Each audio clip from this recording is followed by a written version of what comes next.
third Monday of the first month of the year. And that, of course, means that we will be today celebrating the birthday of the Reverend Dr. Martin Luther King. And I'm going to say a few things about Dr. King on the way to some other topics I want to cover that are more current. But we can't allow this day to pass without talking about the Reverend Dr. King and the movement that he led, civil rights movement that he led in 1955 with the bus boycott in Montgomery until his assassination, leading the garbage workers in Memphis in 1968. Dr. King was born on January 15th, 1929, and was assassinated April 4th, 1968, in Memphis, Tennessee. And he was at the really King. You could. A lot of people are coming about "I Have a Dream" speech. The speech that King gave on the 28th of August, 1963, the same year in which John F. Kennedy was assassinated, which would have been on the 22nd of November of that same year. It was a very eventful decade.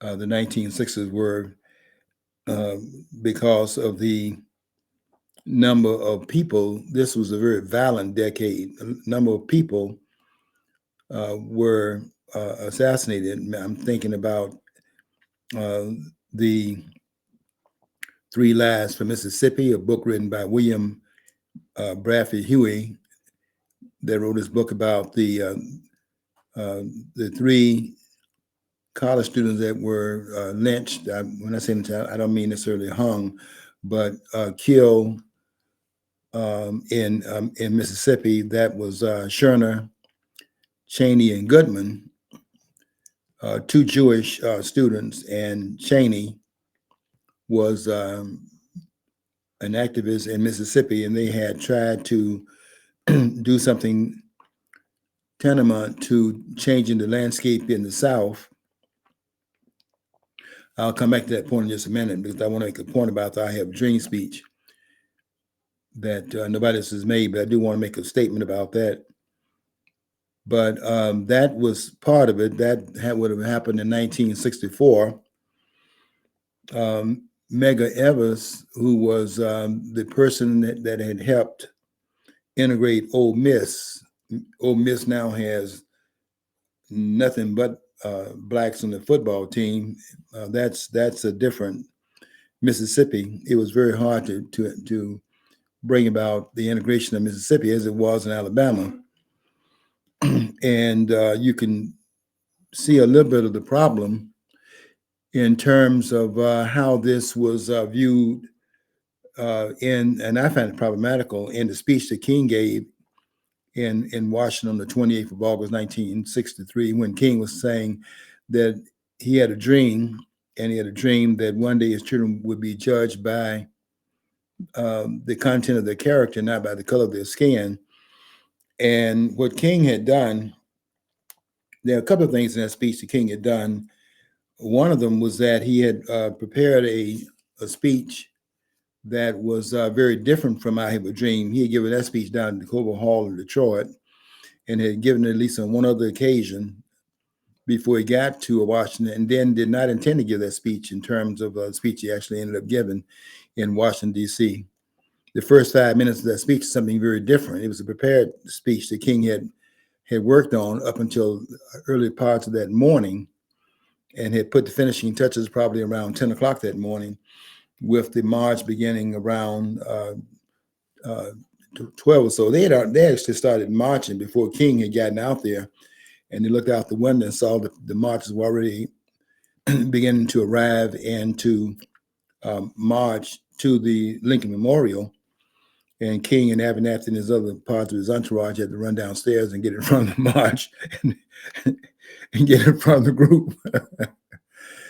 Anyway, King had started to talk.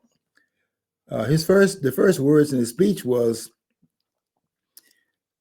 and this is another problem in the speech, 50 years ago, a great American in whose symbolic imagery stand today, signed the Emancipation Proclamation, and that's a reference to the Emancipation Proclamation being signed on January the 1st, 1863.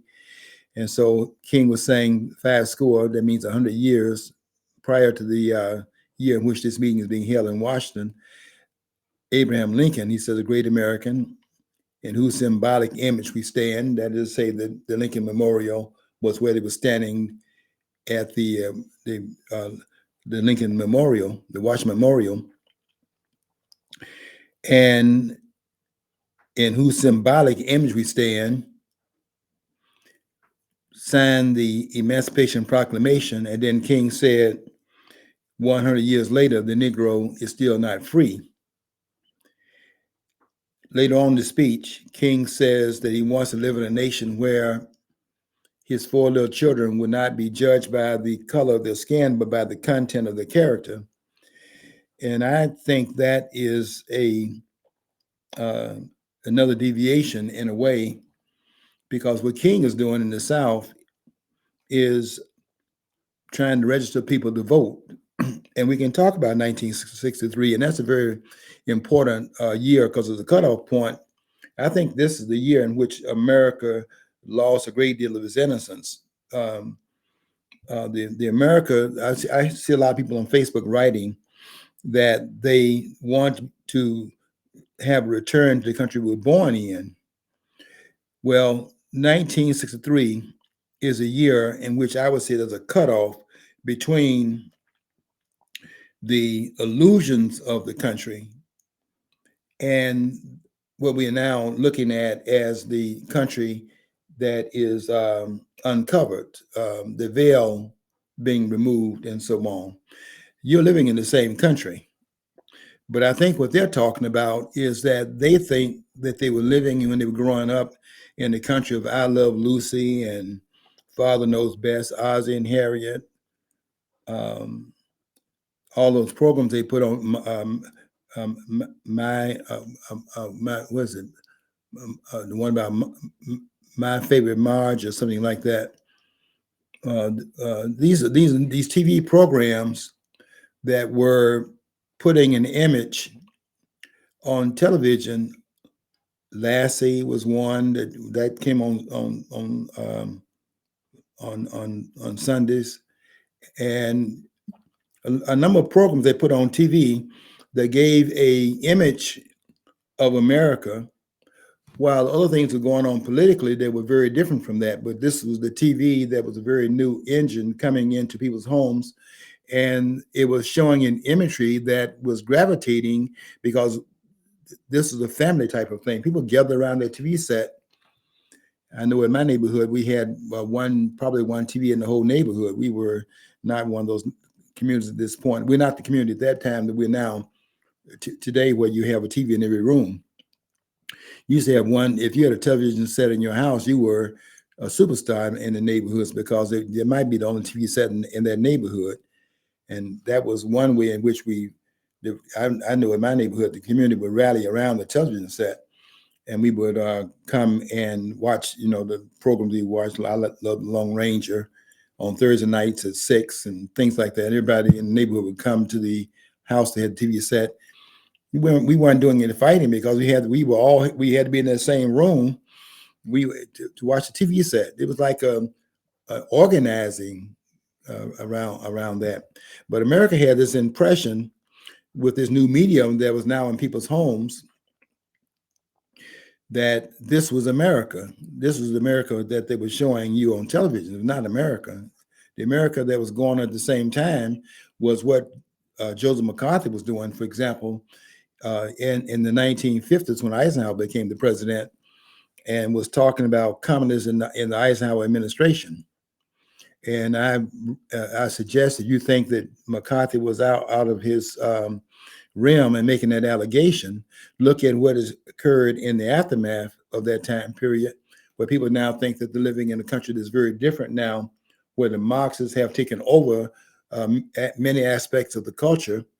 And go back to what McCarthy was saying at the time you're watching I Love Lucy and Ozzie and Harriet, Father Knows Best, My Three Sons, and programs like that, and see if that America could have been real, and then we're now facing this Marxist encroachment in all the institutions of America, where every one of the America's institutions right now, according to Dennis Prager, for example, has been corrupted. There's not one institution in this country that's not been corrupted by the tenets of Marxism. But this did not start yesterday. It was the America that people thought they were living in that they're now saying, I wish they want their country back. Your country never went anywhere. What you're talking about is the imagery that you were given through the projections of the television set, the subliminal seduction of the viewer by projecting an image that was seemingly real, because that's where a lot of persons were getting a lot of information from, and they thought that was the real America. The country is not the country really is just taking the gloves off. There's been an unveiling of the country, an unmasking that's going on, and it was out of the administration of Dwight David Eisenhower, who was elected in 1952 as a Republican standard bearer because he had become the hero in World War II, and they were looking for a candidate that could run, that would have the popularity to carry the banner of the Republican Party. They chose Eisenhower, and in that election, the Democratic Party chose Adlai Stevenson as a running mate, and those two will run against each other, and also in 1956, which tells you about the dearth of candidates that you had at that time, as you have today. I mean, Donald Trump, and then who else? And when Barack Obama ran, it was Barack Obama and John McCain, and then who else there? You see, the country is not a different country. It's a country where a lot of the pimples and warts the country had are not covered up as they once were. And I think 63 is a cutoff point between the more innocent idea we had of America and the America we have right now, where the lens of the American people have become more focused. You can't run by the American people the things you ran by them, for example, in 1948, when they went to bed at early evening in 1948, the election day, and the polls that indicated, Dewey wins. All the papers came out the next morning and said Dewey wins, and when they woke up, Dewey didn't win. And the morning papers had to run with retractions, putting another paper out there in its place, because the first running had shown that they thought that this was a margin that could not be topped, but it was topped, and that was a miraculous election in 1948. There were no questions raised about it, but if you did that today, and that occurred, given the lack of innocence now in terms of how we look at the politicians, we don't trust any of them up there in Washington today. And if this had been prior to 1963, that election would have been questioned, as we're now questioning all the elections that have been happening pretty much since really every election since 2000. Every election has been questioned. By the way, I'd just like to interject. There's a local tie in there to Dewey, because he's actually originally. John, you're breaking up. I can. Okay. Dewey was originally from Owasso, Michigan.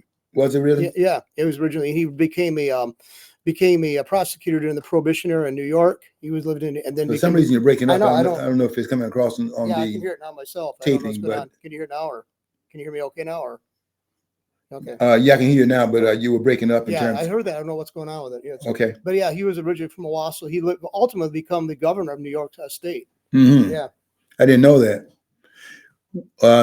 Michigan has Romney. Mitt Romney's father was a candidate for the presidency. Ran not very far, but ran for the presidency before Mitt Romney. Romney ran in 2000. Mitt Romney is the son, ran in 2012. And, it's just a very interesting, it's very interesting to look at all these, you're putting together these things that we're talking about. I have a dream, and the idea of there as a country is so racist and so on and so forth. And I think the I have a dream speech misrepresents America. I think King had an image of the country that was incorrect, because what King was doing down in Mississippi and Alabama and other parts of the South was trying to register blacks to vote. And we may well talk about 1963 as a culmination, as one of the culmination points of the civil rights movement. But I would go back to the third anniversary of Brown versus Board of Education in 1957, when King went to Washington for the first time. Now, nobody is talking about that today. That King went to Washington in 1957 on the third anniversary of Brown v. Board of Education in Topeka, Kansas. And King said on 6 different occasions in that speech, where he spoke in front of 25,000 people in Washington on that day, King said, "Give us the ballot. Give us the ballot, and we will no longer need the federal government." That King is saying something different than "I have a dream," and so on and so forth. It's very localized to the problem that King was confronting in the South. Now, here's what I'm going to say, is that when you have King speaking 6 years later, something has happened in terms of the civil rights movement, in terms of something else is now going on. And the shift is that, here's the shift. The shift is that King is no longer seen as going into these different places demanding for the right to vote. The shift is now an indictment that goes beyond the means of the civil rights movement, because the movement is called, under the umbrella of the SCLC, is called the King's the movement that King headed is called the Southern Christian Leadership Conference. This is a Southern-based organization that was founded in 1958 in Atlanta, and this is a movement set up to register blacks to vote, because King has said in 57 now that because he had perceived the problem was the disenfranchisement of blacks in the South. And that really was the crux of the oppression of blacks in the South. Their voices had been muted at the polls. And so you have these leaders in the South that are using the Negroization of the politics as a way of getting elected, and that's not the whole nation oppressing anybody's children. The idea of the movement, you see what has happened there. I'm the only one saying this, but they're not going to say anything behind it. The movement, there's a shift that occurred between 57 and 63, so that the indictment that was being made in 57 about the people that were keeping people from registering to vote and denying them their right, their full right of citizenship, because if you've been disenfranchised, you're not a full-fledged citizen. King figured that out in 57, was talking about it. Give us the ballot. And in that speech, I think they even titled it, Give Us the Ballot. King mentioned that 6 times, emphasized that is the problem as he saw it at that time. When King gets to Washington in 63, King starts out with the speech he prepared. He had not even talked, he had not even decided at that point to give I Have a Dream. The I Have a Dream speech that he shifts off into 5 minutes into the talk he prepared was because that speech King had prepared wasn't working. It wasn't stimulating, and King was a keynote speaker there. And it's hard for the Baptist ministers. My father's a Baptist minister, and I can tell you that one thing that they would do is they would start off with a prepared text, but they would not start sermonizing until they pushed the text to the side and began to do what they call to start hooting. And that's when they go into sermonizing, and the rhythm and so on and so forth, and the cadence would change. And now they began to preach. And King was given that prepared talk, and it was not working. And the songstress of the civil rights movement, Mahalia Jackson, she was the one that would go around with King. When King would speak, she would do the singing. She was the gospel singer of note. And she leaned into King. She was on the stage and leaned into King, knowing that the speech was problematical, given the fact that it was not doing the things that it intended to do, which would inspire people to come to Washington, to be inspired to go back into those Southern communities and continue to fight this battle to push those Southern segregationists, pretended segregationists, off the rights of blacks in the South. Now, I say pretended because if you go back and read what was going on behind the scene, you'll see a lot of that was theatrics. George Wallace, for example, had run against John Patterson in Alabama in 1958. And George Wallace lost that election. And then discussing it with the judge on the court, I forget exactly what court it was on, the federal court, a guy named Johnson, Judge Johnson. Wallace was talking to Johnson about it and asked Johnson, what do you think was the reason why he lost? He said, and Wallace said, the way I see it is that I lost because Patterson out-niggered me. And Wallace decided at that point that he would never be out-niggered again. And that's where, because at first what Wallace was doing was, you can go and read the memoirs of one of the few black attorneys in Alabama at that time. One person by name, I know his last name was Pritchett. I think the initials were T.L. Pritchett. I know Pritchett was his last name. And Pritchett said that when he was in Wallace's court, when Wallace was a judge on the bench, Wallace was making those defense attorneys treat those black plaintiffs in the court with respect. They would be calling them by their first name. We had names at that time like Barbara Jean and Barbara Ann and Fannie Lou and names like that. And they would call them Fannie and Fannie Lou. And Wallace said, cut that out. You will address the plaintiffs as Mr. and Miss and so on. He demanded that. That's the Wallace that before he lost the election in 1958.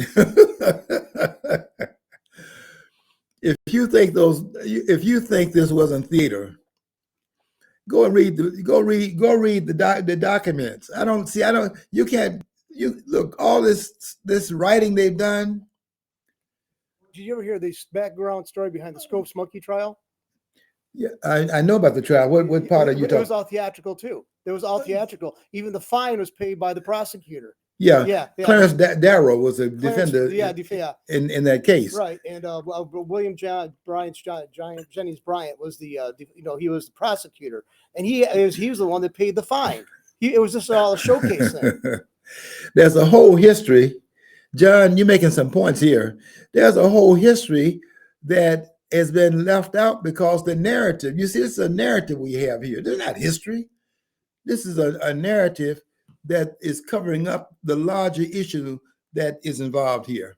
They made a localized, more or less Southern-based movement, and they nationalized it and make an indictment against the entire country. All of a sudden, King's children are now being oppressed. King's children are going to a school in Atlanta. I was going to school at that time in Birmingham, and I went to a school. Was I oppressed in that school? No, the school was an all black school. And when King's daughter went to school, she went to a school that was all black school. Also, was she in fact oppressed in that school? No, she had black teachers in that school. She had people in that school that looked exactly the way she looked. And by them being in front of that classroom, she was empowered to know then that they could be in each of those classrooms she went in for the 12 years that she was in that school doing the public school education. She knew that she could do each one of those things in that school because everybody standing in front of her were like her, and they picked up the imagery of that. That's why I'm in all the areas Like I know today. later on, I know that as they integrated they desegregated the schools, they were complaining, then turn around to complain that not enough teachers were black.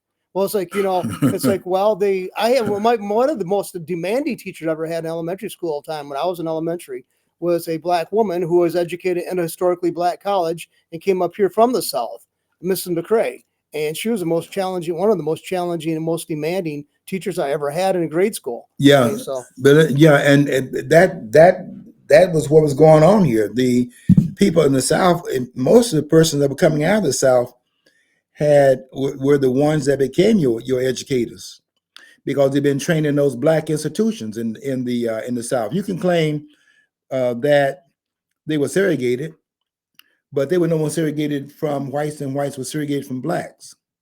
Whites had their institutions and blacks had their institutions, and that's the way they saw it.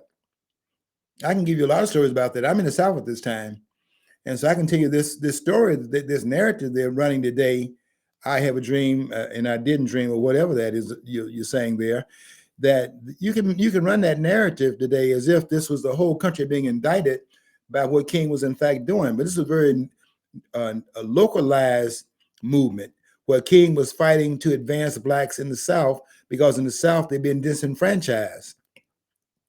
And now what the Democratic Party has done very slyly and very deceitfully is that they have hidden the hands that King was really standing up against the Democratic Party that was denying blacks the constitutional right under the provisions of the Civil Rights Amendments of the 13th, 14th, and 15th Amendment. The 13th Amendment that ended chattel slavery in the country. It didn't end slavery. It did not end slavery. It ended chattel slavery in the country. Slavery has never been outlawed in the United States. And I don't care what this black director of the FBI, J. Edgar Hoover, this cross-dresser has to say about it. You see, I have photographs of J. Edgar Hoover. This cross-dressing black man. that's new. I never heard he was black. I never heard that one. I heard he was a cross-dresser, but I'm telling you the truth here. That J. Edgar Hoover was a black man passing for white. Go look at his early pictures and so on, and look at his pictures and look at the pictures of Warren G. Hardin.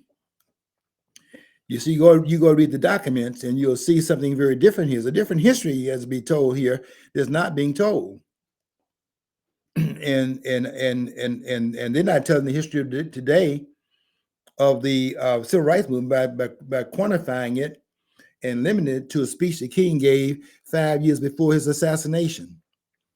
3 years before King's assassination, King was down there floundering around because the civil rights movement in '65 was over. It was over as a result of them passing the Civil Rights Act of 1965, which is a Voting Rights Act.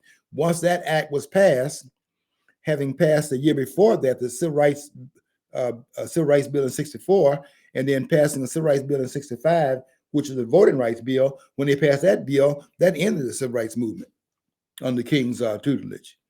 King is now floundering around for 3 years looking for some civil rights work to do, and that's why he's a member of the garbage workers. The garbage workers strike was about people who were lowly skilled demanding more wages, and because the skill level was such, they didn't want to pay them more wages. The garbage workers, not that I'm demeaning that work is important to society also. Try to look in a place where they don't pick up the garbage and see how the living conditions are. The quality of life is based upon the fact that every week they come by your house and pick the garbage up. but it's a lowly skilled job. And you can demand more pay, but the way you get more pay in a capitalist system is that you advance your skill level. And because your skill levels are higher, your pay is in fact higher because you're more productive. That's how you do that. Go out there and look at the guy that's digging a hole out there with a shovel, and the ones working at Caterpillar, and look at the differential in their pay scale. The pay scale is different. Why? The scale level of that guy in that Caterpillar is working at a more efficient level with more technology, and because of that, he's more productive, and his pay is higher. But King's down there making that into a civil rights issue because the civil rights movement had basically ended before 3 years before King was assassinated. What the Democratic Party did is the old proverbial throwing a stone and hiding your hand. And what they did was cover up that this movement was one that was aimed at the Democratic Party in the South that was stopping blacks from voting because they were benefiting from the fact that blacks have been disenfranchised. And this idea that when Wallace ran again in 1962, which would be 2 years after Kennedy had been elected president of the United States, he stands up and says segregation today, segregation tomorrow, and segregation forever. And he won that election where he lost it 4 years earlier in 1958. He wins in 1962 and becomes the governor of Alabama. And then he stands in the schoolhouse door blocking Robert Hood and Vivian Malone from going to the University of Alabama, became a superstar in Alabama for some of the, you call them rednecks. These are white rednecks, but you got black rednecks too, according to what Thomas Sowell wrote in his book called White Liberals and Black Rednecks. So it's the black rednecks and white liberals. Yeah, I did it in reverse. Black rednecks and white liberals. Fantastic book written by one of the fantastic books written by Thomas Sowell. Every book that he's put out is a masterpiece. That's one of them. I suggest you read that book. So that you had Wallace now coming out and standing in the schoolhouse door. This was a different Wallace standing up, but Wallace is a politician. You have to keep in mind this is a political event. This is political theater, where Wallace had told Johnson, his friend on the court, on the federal court in Alabama, could you in fact put me in jail for a few days if I in fact defied the court order? And Johnson told him that you defied the court order, I'm gonna tell you right now, you're going to jail for more than a few days. In other words, Wallace would get something out of it by standing up in front of the people and seeming like he wants segregation forever, segregation today, segregation tomorrow, segregation forever, when that is nothing other than Wallace building a resume, because later on when he's going to use that resume, become all the rednecks throughout the country now got a hero, the white rednecks, not the black rednecks, got a hero, and now they are coming behind Wallace's campaign. It's no longer a Southern thing. So Wallace is just using that in order to gain political leverage. Did he really have any belief in that? Look at what he said after he leaves his career. Insisted that when they were interviewing him, that his black friend come on the screen where he could disavow some of the things he had said back in that time period. Ross Barnett, the same thing in Mississippi. This was a theatrical event. And it was very good theater because some of them were out there laying down, and then the news, which used to be 15 minutes, you didn't have enough people. You couldn't get people to be interested in the news more than 15 minutes. And so the news came out at 6 o'clock. It was all about 6:15. But when the civil rights movement came about, and you have all this drama going on there, there's Sheriff Clark and others in Lowndes County, Alabama, and they're riding on horseback. There are blacks trying to march from Memphis to Montgomery, and they're crossing the Edmund Pettus Bridge, which is a bridge that was on the way to Montgomery, 53 miles away from Selma. And the people, John Lewis was out there. That's a whole story I need to go into there, but I won't have time to do it today. But I want to go into that sometime about that, because that's another story as be told. that John Lewis did not tell correctly in his book called Walking with the Wind, and became this iconic civil rights figure because of the misinformation about that. But this was a theatrical event. And what they've done with the civil rights movement is they've grafted it over the entire country as if the fight was, in fact, to create fundamental fairness because America was fundamentally racist. This country has never been fundamentally racist.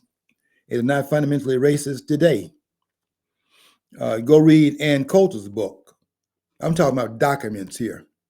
I'm not talking about TV imagery and stuff like that you're dealing with. I'm talking about reading the documents. Go read Ann Coulter's book called Mugged, Demagoguery from the 1970s to the Age of Obama. And just read just that book and just that chapter in the book and see how much of this these claims are so much made out of whole cloth, placed on television, through which people get their images of what's going on in the country. This country has never been a racist country. It's been a divided country. And what the politicians have done is divided it black and white. First of all, sicking whites on blacks. And then, sicking blacks on whites. Because that's how the narrative is thrown out there to keep people fighting among themselves. Have you noticed always they're fighting among themselves horizontally? And while you're fighting on a horizontal plane, what you fail to do is look up at the puppet masters. And they don't see themselves on a string, and the puppet masters manipulating those strings to keep them at each other's throats, but nobody will be up there at their throats. This is the political theater the king didn't see. So that they're going to play the I Have a Dream today, and that's going to be played for the whole 24 until they get back to warring hard normalcy. And we'll go on to something else tomorrow. But today is King's Day, and they'll be talking about all the things that are wrong about it. If you want to read any book on the civil rights movement, I give you 3 of them that are the ones that are the most outstanding ones. I think you have to start, well, maybe that'd be the more technical one, so I won't start there. I'll end with that one. I think you have to start with King's book, Stride Toward Freedom, which King put out in 1958. That's King's first book, Stride Toward Freedom. If you read then a second book and you want to get more expansive in the civil rights movement itself, I think you have to go with the book called Bearing the Cross. I'm not going to mention Bennett's book, although Bennett's book is important also. But I think that Bearing the Cross fills in a lot of the holes in the civil rights movement. Tells a very strong narrative. This book is written by David Garreau. Read David Garreau's books. But on the top tier of the top book that's been written on the civil rights movement, none have done it better and more thoroughly than the book written by Taylor Branch. Now that's a much larger text, and you're going to be there for a while going through it. And he covers it in fact, covering the civil rights movement as he does it in 3 volumes. And the first volume is the one here that covers 1950. Let's see, the 1955 to 1963, and then that's called that's Pardon the Waters is the name of that volume. He has a second volume, and it starts out dealing with Malcolm X in 1965, which that goes from 1965 to 1968, called Pillars of Fire. And then the third volume has in it Cannon, Canaan, I think it spells it.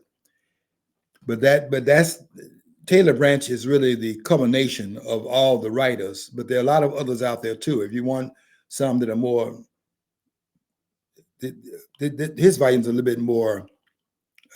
He's more expansive, so it's going to be a little bit. You have to have a little bit of background to read Branch, because Branch doesn't just stay focused just on civil rights. He brings into a lot of different things that are attenuating to the civil rights movement. But it really is important for you to know the background. And when you talk about this movement, I made that mistake when I've had some talks at the university about it. Is that you tend to assume that people have because they play it every year. You assume people have a background in it, but that's not necessarily true. They're targeting it to very particular things in civil rights movement. So I have a dream speech is pretty much the way they culminate everything that happened during that 13-year period from 1955 to 1968. But you have a tendency to assume people know more than what they know. And I know a couple of times when I've spoken at the university where they would have people. This one guy that knew me very well and was one of the people down there doing work with students, entry level things he was doing with students would come to the university. He would say, well, tell them that stands for this, this, and this, because I would say SNCC and assume they knew that was Student Nonviolent Coordinating Committee, which was John Lewis's first organization. But you cannot assume people know that today, because they talk about King every year, but they don't go into any depth about the movement because the narrative is very constrained and so on.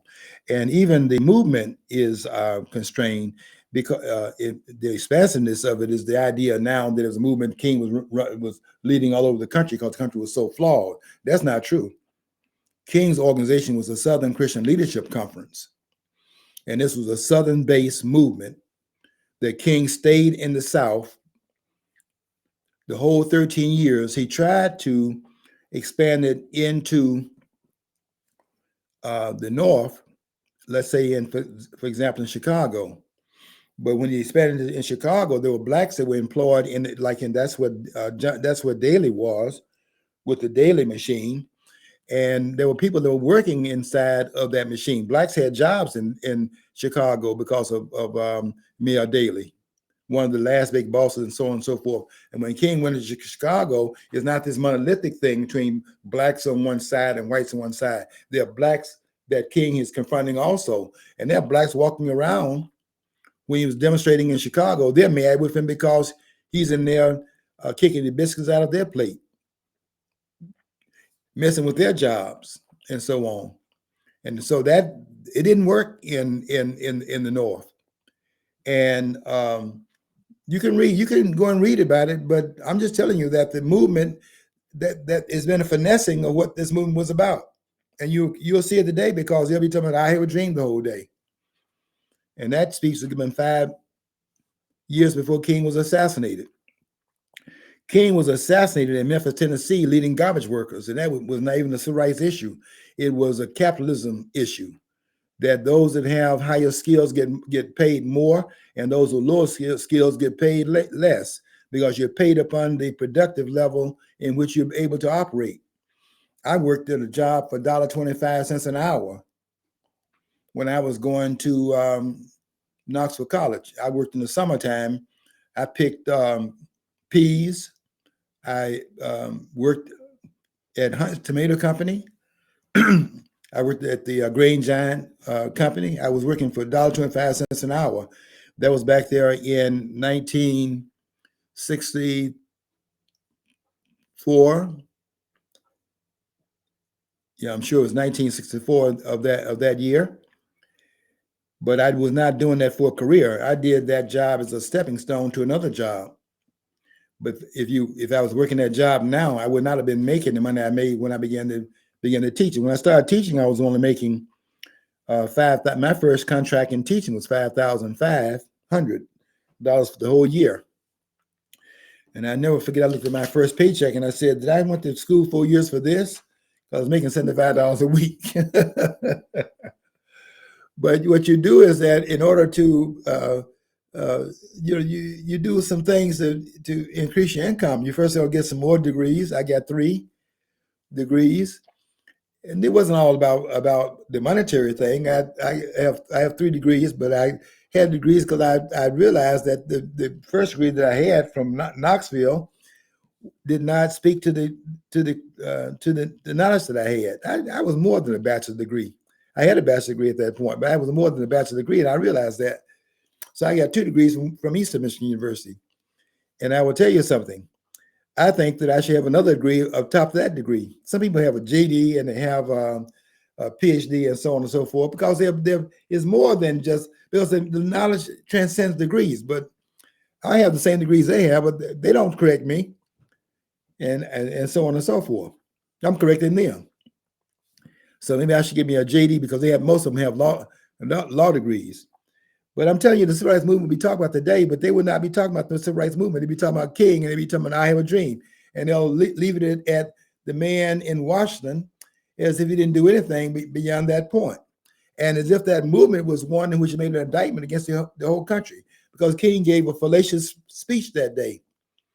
The I Have a Dream speech that King gave had nothing to do with what he was doing in Mississippi and Alabama and Florida and those other southern states, Louisiana, you name it. That wasn't the movement. The movement was to get these people in the South who were standing on the necks of blacks, keeping them down because they could not vote. King was fighting to resist that. And that was the sum total of that movement. And I Have a Dream had, when King's, and in fact, in that speech, King was going back and forth between the mirage in that speech he was creating and the actual movement that he was fighting, because King said he's going back to the South.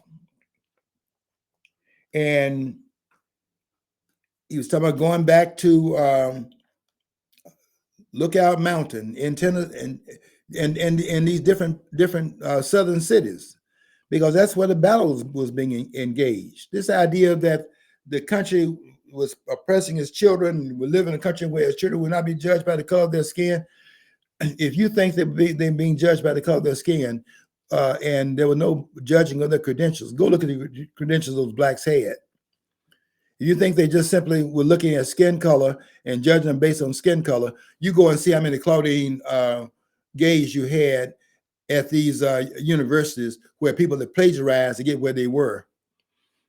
Person were knocking those doors down. They were knocking those doors down because they were credentialed. They were finishing in the top part of their class at Amherst University, Bowdoin College. Coming out, they weren't coming out laude, they come out magna cum laude at those universities, coming out of those southern schools.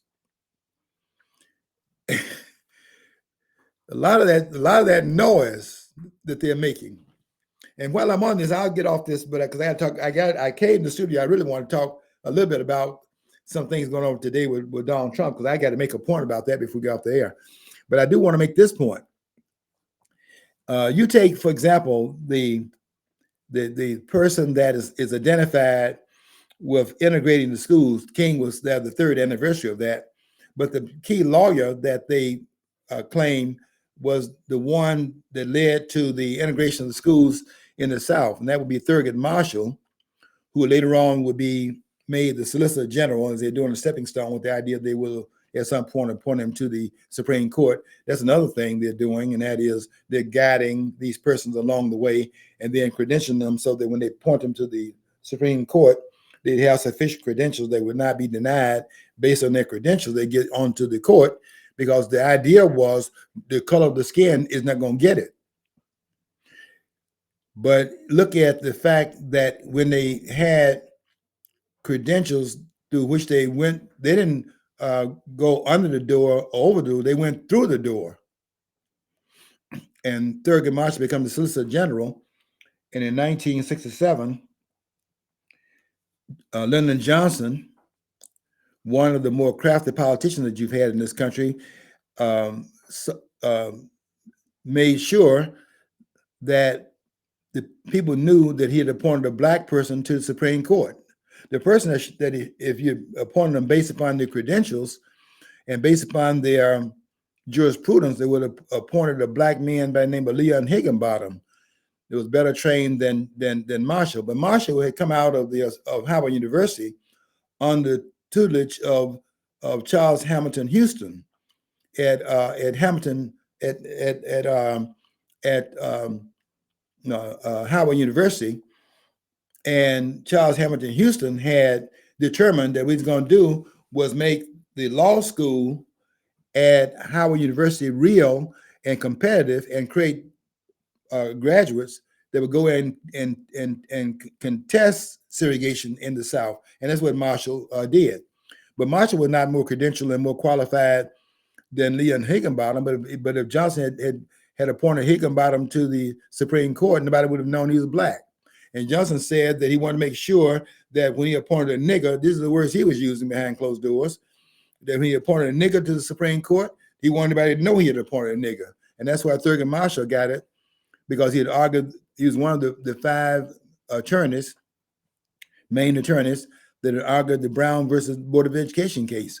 But Thurgood Marshall did not argue Brown. He argued another case that had to do with a case in Virginia. There were 5 cases congealed into one, and it became known as the Brown case because Brown, the alphabet Brown, came up at the beginning of all the other cases. And so they called it, it was Brown and others, but they called it Brown.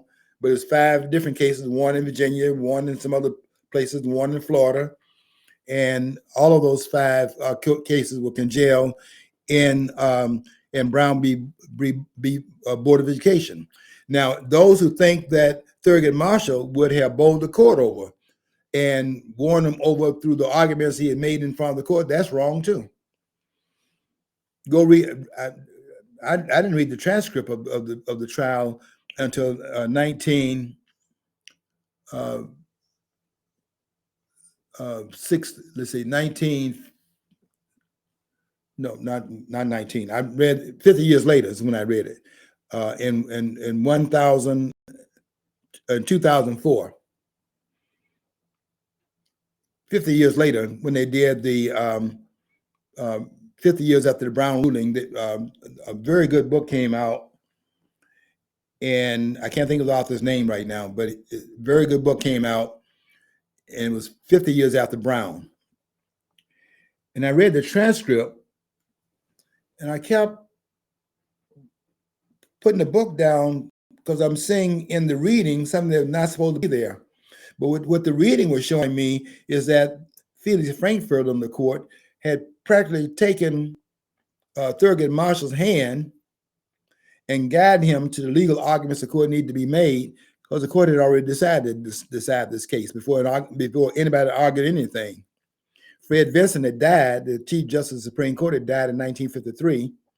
They had appointed Earl Warren to the court. Eisenhower had done that. The governor of California appointed Earl Warren to the court, the same court that will cover up the assassination of Martin, that will cover up the assassination of John F. Kennedy, by the way. They put his name on it, but the person actually headed that was Allen Dulles, who was the former director of the CIA. That was the CIA did his own investigation of that murder on November the 22nd, 1963. But what they did to Thurgood Marshall is that Frankfurter guided Marshall to the arguments. They had already determined to rule and strike Plessy versus Ferguson down, that had been ruled upon by the court in 1896. And 58 years later, the court struck that down, but it wasn't because the argument made before the court. They had already decided to do that prior to any argument being made before the court. In fact, what Thurgood Marshall was doing through a person by the name of Dr. Clark, Kenneth Clark, this madman, psychologist, so he was out of his mind, arguing that through a doll test, that children were being taught by blacks in the schools were being injured in these segregated schools. Now here they're being taught in schools where people love them, and they were trying to bring the future forward. But I'm a product of those schools, so you can't run that by me, because I was in those classrooms, and I knew what they were doing in those classes. I'm better qualified than anybody in this country right now in this area that I'm in. That you notice I make a lot of controversy. I'm not a reference to my training. Have you noticed they never say anything about it and I call their names out? I do that in the name of that school that I had back in that time period. before they desegregated those schools. I'm training those schools. So what they're saying, you can't run that by me. But what Marshall was arguing through Kenneth Clark, the psychologist, was that those schools were entering the minds and hearts of Black children to which they would never recover. In other words, their self-esteem was being hurt by being in those segregated schools. Not really. All of your scholars were coming out of those schools. Go look at their credentials. Look at the ones who, right now, what you have in Flint is you have a vacuum in Flint, because a lot of the Black teachers that came up from the South came here to work because they got better pay. And when they retired, they went back South after the jobs, after they had retired from their jobs. But look where the training was. The training was Little Rock, Arkansas. It was Biloxi, Mississippi. I'm from Birmingham, Alabama. There were a lot of. That's where the training. They were coming out of those black schools. So this idea, I remember telling this to Lenora Crowdy. We were on a program together, and she was talking about segregation, how they were segregated, and I was saying that that's the way you were trained to look at that. You were not in. You were just as much in. You saying you were in a segregated school, but you were just as much in a Black institution as they were in a white institution. I was speaking in front of Jackson State alumni that year, and I didn't look at myself as being in a segregated school. I looked at myself as being in a Black institution. I didn't look at it at that time as being a Black institution, but that's what it was. All the teachers were Black. So what else was it? And then they came and went beyond the voting rights and things like that. And they went, because they kept searching for ways to push the segregations back off of rights that they should have had based upon the Civil Rights Amendments of 1865, 1868, and 1870, the 13th, 14th, and 15th Amendments. And those rights have not been realized. And King went to Washington with a promissory note. He said he went there to cash a check. And that check was 100 years old and so on. And that King was trying to rectify that. I understand that, but it's a Southern movement. And to extrapolate the country being so flawed and so on and so forth, that's a later addition to it, as the Democratic Party had thrown a stone and hiding his hands, and people like John Lewis helped them do it. That's why John Lewis was a hero in the Democratic Party, because he didn't make it an indictment about the ones who were beating them down at the Edmund Pettus Bridge. But who were they, John Lewis, in your book called Walking with the Wind? A book which is co-written by someone else. I don't think John Lewis wrote that book. I never heard anything out of his mouth that made me believe that he was such a writer that could write that book. That book is very well written, but whoever the surrogate writer of that book wrote that book. But John Lewis is certainly stating what had occurred, but the words that were used to explain what had occurred are not Lewis's words. That's not Lewis writing in that book. And I would like to see him write another book where we can have him do it by himself. That's on the book that Lewis quote unquote wrote. But it's well worth reading. It's called Walking with the Wind by John Lewis. But I don't credit John Lewis because I know that part of the history as well. But this day would be a mockery of King, and it goes to what John Lewis, what David Levin Lewis says in his book called. When it first came out, the book was called King: A Critical Biography. But then when it made King birthday national holiday, you couldn't say critical anymore. So now it's called King: A Biography, as he updates it and expands it and so on and so forth. That's a very good book to read. It's an easier book to read.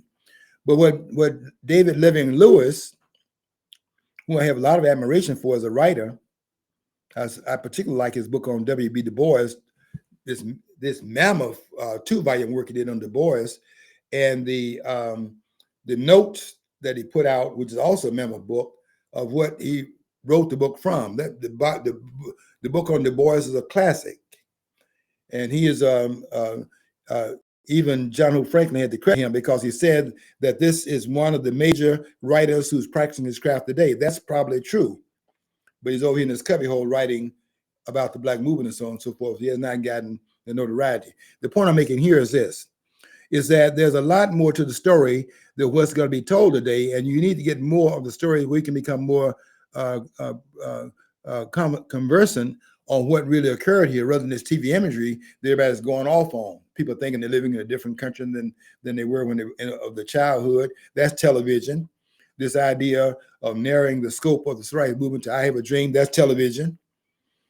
All these TV images people walking around with and don't have the background of what really occurred, and you do a disservice to yourself and a disservice to the country, not knowing the total story, because now we're talking about people kneeling down and won't stand up for the flag and things like that. I don't even watch football anymore. I may watch the Super Bowl, and I'd certainly watch it if the Lions get in there. But I don't even watch pro football anymore, because I know the people out there that are kneeling are a bunch of idiots who've been brainwashed with this imagery we're talking about, making an indictment against the flag. That's one thing I said about Jim Brown. I have the late Jim Brown now, and when he passed, they said R.I.P., meaning to him, rest in power, because Jim Brown was trying to empower people. His group was called America I Can. America I Can.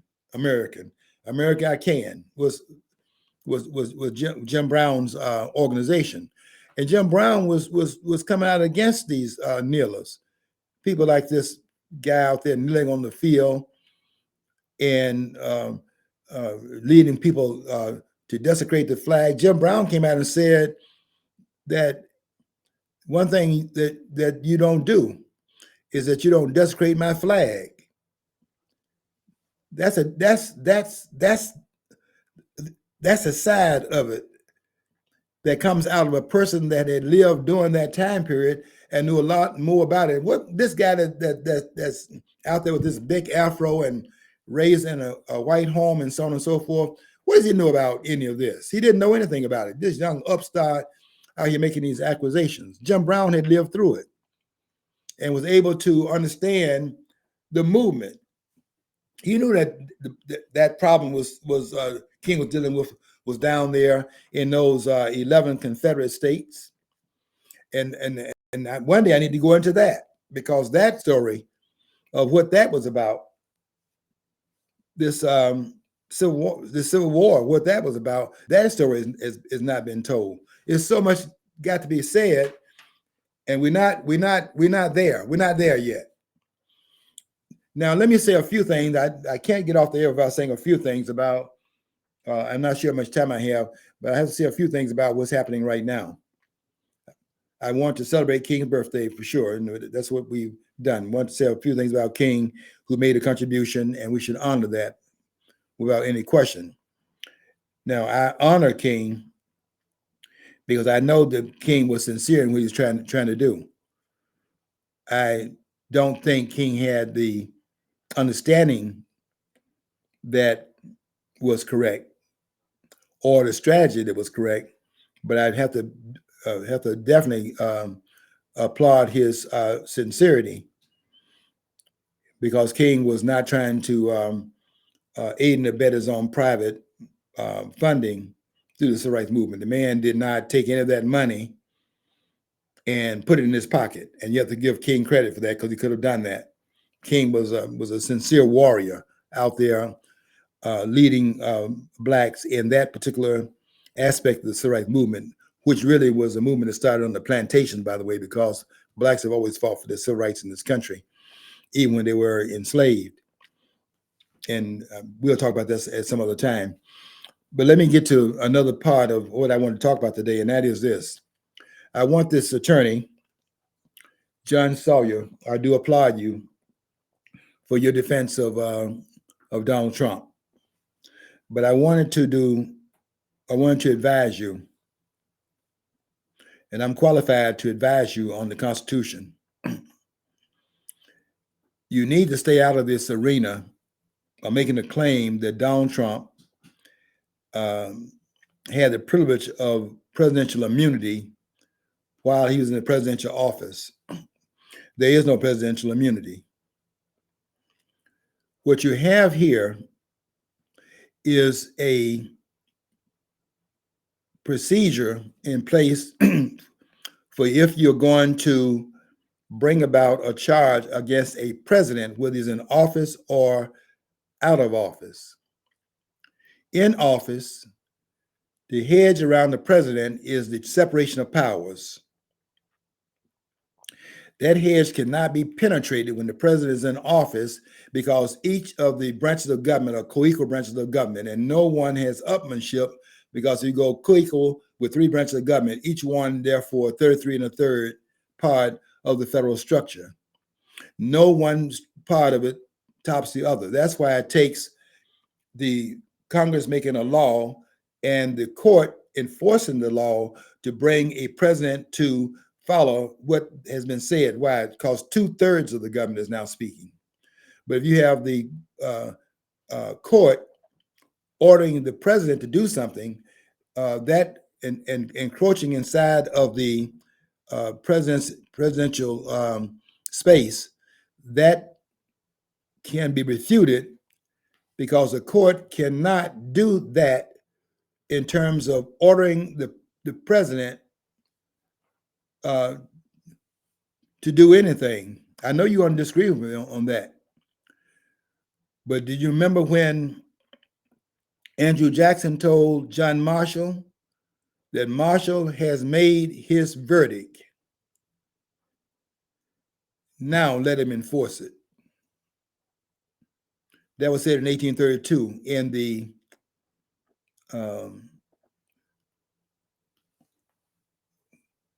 case that involved the Cherokee Indians in Georgia. And what Marshall did craftily is that when he made his rulings and set a precedent, he would set it so that it takes place it would be something that would take place in a future situation, because he realized that he would have an enforcement problem in terms of being able to enforce that which went beyond his scope. The president, as long as the president is enforcing the law, which is his particular part of the three branches of government, one part makes the law, one part enforces the law, one part interprets the law, you cannot compel the president of the United States that is outside the orbit of the court of the United States. The president is compelled by the Constitution. You understand that? What compels the president to act? But this is what I had a problem with Mark Levine last night. Mark Levine was talking about the unconstitutionality of this behavior of this jerk, Jack Smith, but he never mentioned anything in the Constitution to make the indictment against Jack Smith, because they want to talk about what the court has said. The court is not the Constitution of the United States. They dismissed this document. And that's because they don't know this document. They don't know it. Alan Dershowitz doesn't know it. I listen to these people, these so-called, they're scholars. I don't take anything from the scholarship, but they're not constitutional scholars. Not what they're saying. This stuff will embarrass a good 12th grade government student. Well, maybe not today, because they've dumbed the schools down with these people, these perverts in these classrooms now, reading to these children and wearing these prosthetic breasts and so on. Children can't even concentrate for looking at people up there parading in front of them rather than the children having their heads in their books. And most of them coming out of school right now can't even read. Some can't write in cursive because they're not even teaching that anymore in the schools.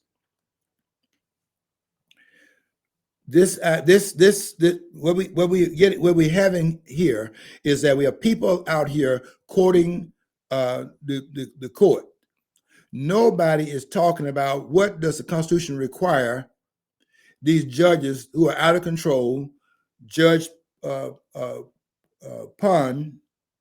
Judge Pan, I think her name is, that's over the circuit court and the district court in Washington, D.C., got into this noise making. That's what it was, noise making. Asking when John Sawyer, Trump's lawyer, got into this thing about presidential immunity, which he should never have gotten into, because there is no immunity. There is no presidential immunity. He did a brilliant job now, don't get me wrong, on the other aspects of the argument he was making, because he's absolutely right when he was making the argument based upon the Constitution that Jack Smith is a Johnny-come-lately, that you cannot bring the president to court for what he did in acting as president because you did not go through the process spelled out in the Constitution of the United States. And the process is explained in Article 1, Section 3, Clause 7. And saw you were doing a job there, but then you got up in the crazyville talking about immunity, because then what Judge Pan did, she said, well, is the immunity partial immunity or is it absolute? And we said that it is absolute in most cases. She then went off into this real crazy area that judges go off into when they will make a ruling and want to stretch the issue so that it fits into a particular idea that they have. It's like, I don't want to get too far away from that, but it's like what they did in the free speech case in 1921, in the Schenck case, when the court had before it was Schenck within his rights to pass literature out that went against World War I and our involvement in it, and was he within his rights and freedom of speech. And then here comes Oliver Wendell Holmes with his crazy self, arguing that you can limit speech in this country because you can't holler fire in a crowded theater. What did that have to do with the price of tea in China?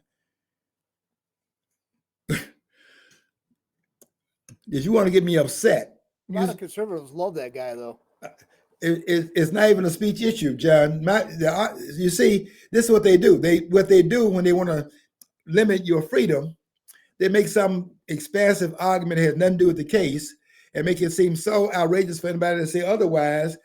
Scream fire in a crowd theater. You shouldn't do that. Yeah, you shouldn't do it. But is that a speech issue? No, it's a contract issue. It's a property issue. You don't own that theater. You can't be in a man theater endangering his property like that. People, you say fire, you may create a riot.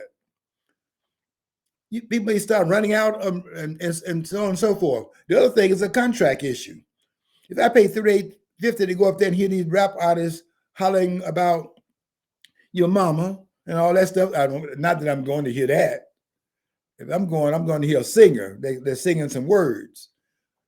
But if I go up there and pay $38.50 and you up there hollering fire and you run out the theater and those guys leave the stage because they're not performing anymore, I'm kind of upset.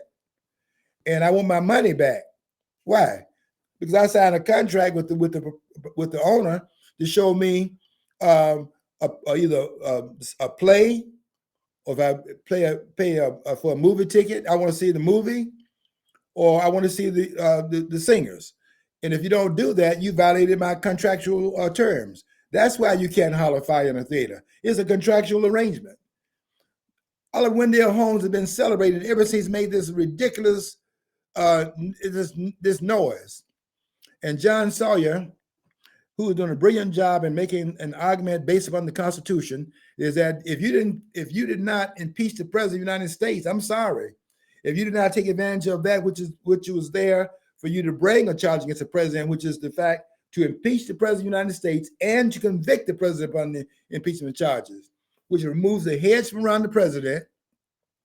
And then when the hedge is removed, the president now is, by being convicted and removed, is just another citizen. And therefore, he is now subject, with that removal, based upon impeachment and conviction, he is now subject to the claims against what he did that was not within the purview of him acting within his office. Now, here's the other thing.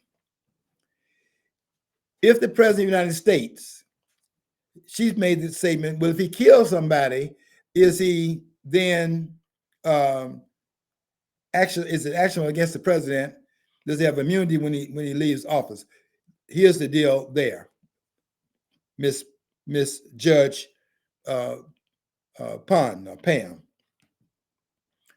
If the president, and this had nothing to do with the case, but see how outrageous they get, hollering fire in the theater, and in this case right here, talking about the president having ordered somebody murdered, which that wasn't anything to do with anything, but to make the claim reasonable that you can take away the president's rights. We got 1 minute here, so I will say this in 1 minute. If the president does something that's outside of the view of his office and does something outrageous like what she was claiming, here's what has to happen. The president in office cannot be, you can't go in there and grab him out of office and throw him out of there. You have to bring about the impeachment charge against the president. And then if he's convicted and then removed from that, after that impeachment and conviction, then he can be charged for that ordering the murder of somebody. But in the president of the United States, it's just like when you have rights, you notice that you have those rights, whether there's a war going on or not. You don't suspend the Constitution of the United States because a war goes on. That's why I say Abraham Lincoln was a criminal, and I'm the only one saying that, but no scholar is going to come up here and make a claim otherwise. The Constitution of the United States gives the right of the writ of habeas corpus to the Congress, not to the president. And when Lincoln suspended that, Lincoln was acting as a tyrant, and he should have been impeached and removed from office. Now, after that, what you do with that, beyond that point, maybe no other action be taken. But I would have impeached Abraham Lincoln, and I would have voted him to remove him from office under that, having done that, and then to arrest those people and all the rest of it. But I'm telling you that we have to get back to the documentation in this country, and that would be with the King thing that occurred, the King era. We disrespect Martin Luther King by I Have a Dream and limiting him to that one speech, and not knowing more about what happened in the civil rights movement that he in fact honored with his presence and with his service and with his martyrdom. And then we're doing the same thing here with this case against Donald Trump.